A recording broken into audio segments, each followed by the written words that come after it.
জনাব যুদ্ধাপরাধের মামলায় জামাত নেতা এটিএম আজহারুল ইসলাম খালাস পাওয়ার পর আপনি একটি সংবাদ সম্মেলনে বলেছেন, জামায়াতে ইসলামী বা তার কোনো নেতাকর্মীর মাধ্যমে কেউ ক্ষতিগ্রস্ত হয়ে থাকলে তার কাছে নিঃশর্ত ক্ষমা চাই। এই ক্ষমা প্রার্থনায় কি ৭১ মুক্তিযুদ্ধের সময়টাও আছে কিনা সেটা সেদিন আপনি স্পষ্ট করেননি, আজকে এটা স্পষ্ট করবেন? মানে আপনি অনেকেই প্রশ্ন করছেন যে জামায়াতের মাননীয় আমির ক্ষমা কিসের জন্য চাইলেন, মানে ৪৭-এর পর থেকে শুরু করে আজকে পর্যন্ত, শুধু ৭১ না, ৪৭-এর পর থেকে শুরু করে আজকে পর্যন্ত আমাদের দ্বারা যত মানুষ যত জায়গায় কষ্ট পেয়েছে, কেউ যদি ক্ষতিগ্রস্ত হয়ে থাকে, সেই মানুষগুলো তাদের সকলের কাছে আমি বিনা শর্তে ক্ষমা চেয়েছি। কেন ক্ষমা চেয়েছি? আমরা মানুষ, ইন্ডিভিজুয়াল মানুষ যেমন ভুল করতে পারে, মানুষের সমষ্টি একটা দলেরও বিভিন্ন ভুল সিদ্ধান্ত থাকতে পারে। কোনটা ভুল কোনটা সঠিক ইতিহাস এটা নির্ধারণ করবে। আজকে যেটাকে ভুল বলা হচ্ছে, কালকে এটাই হয়তো সবচেয়ে বড় সঠিক হিসেবে প্রমাণিত হবে। আর ইতিহাসের পালা বদলে রাজনীতিতে সবাই জিতে না, কেউ জিতে কেউ হারে। আমরা আদর্শবাদী একটা দল, আমরা বিশ্বাস করি আমরা মানুষ ভুলের ঊর্ধ্বে নই। আমাদের দ্বারা, আমাদের সহকর্মীদের দ্বারা মানুষ বিভিন্ন ক্ষেত্রে কষ্ট পেতে পারে, ক্ষতিগ্রস্ত হতে পারে। আমি সব কিছুর জন্য কোনো শর্ত আরোপ না করেই মাপ চেয়েছি। ওকে, মানে ৪৭ থেকে মাপ চাওয়ার মধ্যে কোনো পরাজয় নাই, অবশ্যই নাই। ৪৭ থেকে আজ পর্যন্ত যে কোনো কিছুর জন্য মানুষ আপনাদের কাছ থেকে যদি কোনো ধরনের আঘাত পেয়ে থাকে তার জন্য আপনি দুঃখ প্রকাশ করেছেন বা ক্ষমা চেয়েছেন। এর ভিতরে সব ঢুকে গেছে, কোনো কিছু বাদ নাই। ওকে, এভরিথিং ইনক্লুডেড। আচ্ছা, এবং এটা আনকন্ডিশনাল, মানে অ্যাপোলজি দিয়ে আনকন্ডিশনাল পার্ডন সিক করেছে। এইটা কি ডক্টর শফিকুর রহমান, আমি আসলে যেহেতু আপনার সঙ্গে আমার মানে নানা সময় কথা বলার সৌভাগ্য হয়েছে, মানে পর্দার বাইরে পর্দার ভিতরে, সেটা আমি জানি বলেই আমি আমার প্রশ্নটা করছি যে আপনি যে ৭১টাকে এই ৪৭ থেকে আজ পর্যন্ত একসাথে বললেন, এর কি কোনো বিশেষ কারণ আছে নাকি? মানে না, কোনো বিশেষ কারণ নাই। আমার মানবিক মূল্যবোধের জায়গা এবং আমার দায়িত্বের জায়গা থেকে বলেছি, অনুভূতির জায়গা থেকে, দায়িত্ব এবং অনুভূতির জায়গা, বিশেষ কোনো কারণ। আচ্ছা, আমি আবার ২-৩ দিনের ঘটনা একটু আসি। আমরা দুইটা ঘটনা আমরা দেখেছি যে আমাদের অনেককে ব্যথিত করেছে। একটা হচ্ছে লালমনিরহাটে একজন যিনি নরসুন্দর, তিনি এবং তার ছেলেকে খুব আয়োজন করে মারধর করা হচ্ছে এবং তাদেরকে টেনে নিয়ে পুলিশের কাছে নিয়ে যাওয়া হয়েছে। এবং আরেকজন যিনি ২০১৮ সালের ডিসেম্বরের রাতের ভোট বলে খ্যাত নির্বাচনের যে প্রধান নির্বাচন কমিশনার, তাকে আসলে খুবই অপমানজনকভাবে মানে থানায় নিয়ে যাওয়া হয়েছে এবং সেটা আবার ভিডিও করা হয়েছে। মানে আমি সাধারণভাবে যেটা বুঝি, আপনি আমাকে শাস্তি দিতে পারেন, আপনি আমাকে মৃত্যু দিতে পারেন, কিন্তু মানুষ হিসাবে আরেকটা মানুষকে অসম্মান করার অধিকার যে আমাদের নাই, এইটা কি মানে মানে নাকি এটা আমাদের আছে কারণ তারা একটা খারাপ কাজ করেছিল, এরকম কি? মানে আমি জানি না, মানে অনেকে তার জি আপনি বলেন আরেকজন খারাপ কাজ করেছেন বলে আমিও করব, এটা কোনো যুক্তি? আমি আরেকজনের খারাপে কষ্ট পেলাম, ক্ষতিগ্রস্ত হলাম, এখন আমি সেম অথবা ওয়ার্স দেন দিস আরো খারাপ কিছু করলাম তার সাথে, সেটা কি কোনো মানবিক আচরণ বলে গণ্য হবে? নিশ্চয়ই না। তবে দেখেন, আমরা এটাকে কখনো সমর্থন করি না, কিন্তু পরিবেশ, প্রেক্ষাপট, স্থান, কাল, পাত্র, মানুষ কোনো জিনিসকে যখন লাইক করে না তখন প্রকাশ্যে হয় তার প্রতিবাদ করে, না হয় মনে মনে ঘৃণা করে, অথবা সে শক্তি থাকলে প্রতিরোধ করে। এই তিনটা স্টেজ থাকে, এটা হাদিসের ভাষা অনুযায়ী। তো এই অবস্থায় আমরা হয়তো ভিজিবল সেই রকম প্রটেস্ট অনেক ক্ষেত্রেই করতে পারি না, কিন্তু আমরা এগুলাকে মনের দিক থেকে সাপোর্ট তো করি না, আমরা বরঞ্চ মনে করি যে এগুলা আরেকটা অপরাধ। ডেফিনেটলি সিইসি যিনি ছিলেন তিনি তো একজন মানুষ, তিনি এই রাষ্ট্রের একজন সিভিল সার্ভেন্টও ছিলেন এবং উঁচু পর্যায়ে তিনি দায়িত্ব পালন করে তিনি রিটায়ার করেছেন। তিনি নিশ্চয়ই কাজ ভালো করেন নাই, অনেকগুলা খারাপ কাজ করেছেন। সেই সময়টা জনপ্রত্যাশার এগেইনস্টে গিয়ে করেছেন, সত্য তথ্যের উপর না থেকে অসত্য তথ্য তিনি তার সংস্থা থেকে বলেছেন, সেগুলো সব খারাপ। তো তার জন্য তো আদালত আছে, কিন্তু আদালতে যাবেন, আমি তাদেরকে আদালতে নিয়ে যাই, আইনের আওতায় নিয়ে যাই, কিন্তু আইন আমার হাতে আমি তুলে নেবো কেন? এটা তো কোনো অবস্থা আমরা সমর্থন করবো না। এই জন্য আপনার স্মরণ থাকার কথা, ৫ তারিখ রাত্রেই আমরা ঘোষণা করেছি যে ব্যক্তিগতভাবে আমরা কারো উপর থেকে কোনো প্রতিশোধ নেব না এবং আমরা নেইনি। আমাদের ২-১টা ব্যতিক্রম ঘটনা ঘটেছে, আমরা তাদেরকে শাস্তি দিয়েছি, আমরা ছাড় দেই নাই কাউ।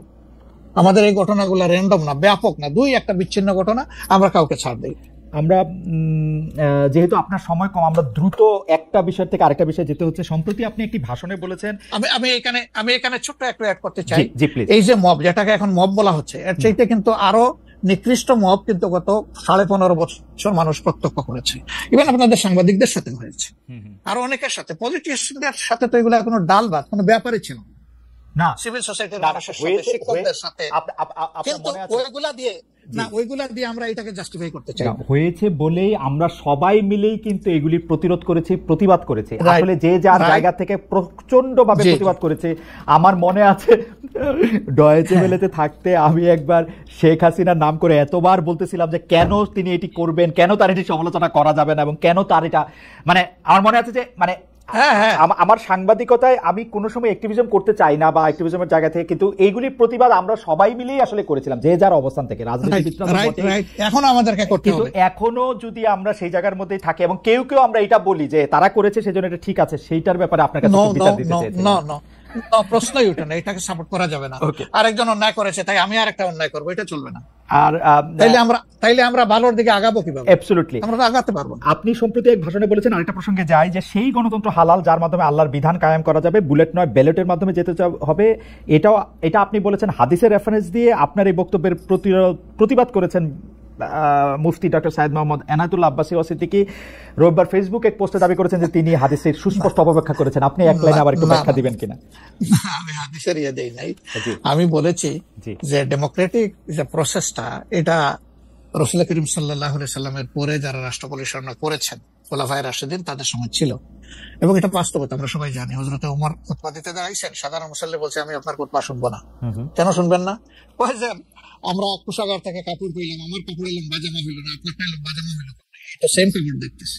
তখন তিনি তার ছেলে আব্দুল্লাহ ইবনে ওমরকে বলেছিলেন, বাবা তুমি এবার জবাব দাও। তিনি দাঁড়াইয়া বললেন যে দেখেন বাবা তো রাষ্ট্রের দায়িত্বশীল, তার সাথে বিভিন্ন বিদেশি প্রতিনিধি দল আসে, রাষ্ট্রের সম্মানে আমি বাবাকে বলেছিলাম যে বাবা আমাদের পোশাক 2 টুকরা করে কাটার দরকার নাই, আপনি অনুমতি দিলে আমি কোষাগারকে রিকোয়েস্ট করতে চাই যে আমাদের 2 পিস না কেটে দিয়ে দেওয়ার জন্য, সেটা দিয়ে আপনি জামা বানাবেন। তো আমার বাবা এবং আমার 2 পিস মিলে উনার 1 পিস হয়েছে, এবং তাই উনার জামা লম্বা। তো লোকটা বসে আল্লাহ শুকরিয়া আদায় করে বললেন যে খলিফাতুল মুসলিমিন, এবার আপনি আপনার খুতবা দেন, আমি শুনবো, মন ভরে শুনবো। তো এই দেখেন, এটাই তো বিউটি অফ ডেমোক্রেসি। ওই যে আপনি ফ্রিডম অফ এক্সপ্রেশন বললেন, এর চাইতে ভালো ফ্রিডম অফ এক্সপ্রেশন কোথায় পাবেন আপনি? আমি বলেছি যে না, গণতন্ত্র হচ্ছে এটা কোনো ইজম না, এটা আপনি নিজেও জানেন। গণতন্ত্র কোনো মতবাদ না, it's a way to establish your ism. আপনি যেটা চয়েস করেন, এটা ক্যাপিটালিজম হইতে পারে, সোশ্যালিজম হইতে পারে, কমিউনিজম হইতে পারে, এরকম যেটাই হোক সেটা আপনি করবেন, কিন্তু এটা একটা ওয়ে, এই বাহনের উপরে আপনি চড়ে যাবেন। সেটা যদি আল্লাহর দিন কায়েমের উদ্দেশ্যে হয় তাহলে অবশ্যই এটা মুসলমানদের জন্য হারাম হওয়ার কথা না। এখন আমার কথার সাথে তো ডিফার করতেই পারেন, উনি একজন লার্নেড মানুষ, আমি তাকে রেসপেক্ট করি, এবং কারো ডিফারেন্সটাকেও আমি রেসপেক্ট করি, কারণ এটা না হলে তো আপনার ফ্রিডম অফ এক্সপ্রেশন থাকবে না, এবং মাল্টিকালচারাল সোসাইটি বিল্ড আপ করা সম্ভব হবে না। আচ্ছা, অ্যাবসলিউটলি ফাইন। আচ্ছা, আপনি শুক্রবার একটা দলীয় কর্মসূচিতে বলছেন যে দিন কায়েমের চেষ্টা বা প্রচেষ্টা ঐচ্ছিক নয়, মুমিনের উপর ফরজ। আরবার আপনাদের দীর্ঘদিনের একটা স্লোগান হচ্ছে এরকম, আল্লাহর আইন চাই। এখন একটি নতুন প্রচারণা, মানে অনেক দলকে ক্ষমতায় দেখা যায়, মানে জামাত ইসলামের একটা নতুন প্রচারণা এরকম যে অনেক দলকে ক্ষমতায় দেখা হয়েছে, জামাতকে একটিবার সুযোগ দেওয়া হোক, আপনারা যদি নির্বাচনে জিতে ক্ষমতায় যেতে পারেন তাহলে কি বর্তমান ব্যবস্থা পাল্টে কোরআন সুন্নাহ ভিত্তিক শাসন বা শরিয়া আইন, শরিয়া ব্যবস্থা চালু করবেন? আসলে দেখেন, কোরআন সুন্নাহ ভিত্তিক মানে অনুশাসন যেটা, এটার ব্যাপারে সমাজের পারসেপশনের ভিন্নতা আছে।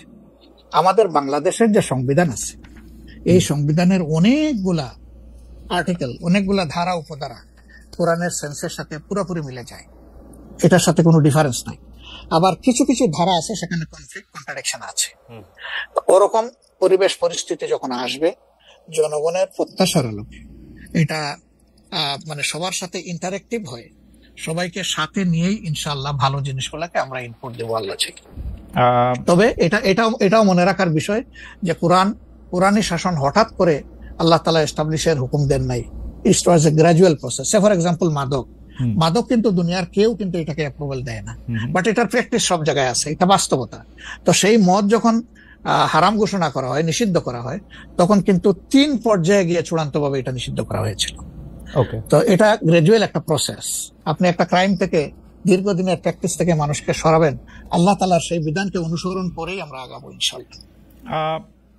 5 আগস্টের পর থেকে বিএনপির পক্ষ থেকে যেহেতু জাতীয় নির্বাচনের দাবি জানানো হয়েছিল, এটা নিয়ে অনেক তাদেরকে রঙ্গব্যঙ্গ করা হয়েছে। জামায়াতে ইসলামী মাঝামাঝি থেকে ফেব্রুয়ারি ইলেকশনের কথা বলেছে, রোজার পরেও ইলেকশনের কথা বলেছে, রোজার আগেও ইলেকশনের কথা বলেছে, কিন্তু আমরা দেখতে পাচ্ছি জামায়াতে ইসলামী 300 আসনে প্রার্থী ঘোষণা করে ফেলেছে। আপনারা যদি পরে কোনো রাজনৈতিক জোট করেন বা পরে যদি কোনো ধরনের রাজনৈতিক সমঝোতার মাধ্যমে জাতীয় সরকারের একটা আবহ তৈরি হয়, তাহলে কি হবে? আপনারা এখনই জোট ঘোষণা করে ফেলেছেন, সেটা কেমন হলো? আলহামদুলিল্লাহ, এটা আমাদের সাথে যাদের ইন্টারাকশন আছে তারা সবাই জানেন।